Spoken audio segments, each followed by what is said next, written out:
1 जनवरी को नया साल मनाने की परंपरा ग्रेगोरियन कैलेंडर पर आधारित है, जिसे आज दुनिया के अधिकांश देशों में अपनाया गया है। इसका इतिहास प्राचीन रोमन साम्राज्य से जुड़ा हुआ है। 45 ईसा पूर्व में रोमन शासक जूलियस सीजर ने जूलियन कैलेंडर शुरू किया, जिसमें जनवरी महीना साल की शुरुआत के रूप में चुना गया।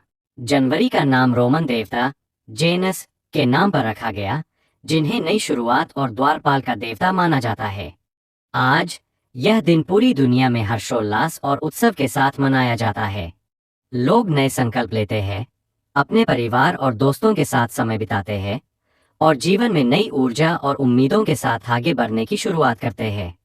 1 जनवरी का दिन एक नई शुरुआत का प्रतीक बन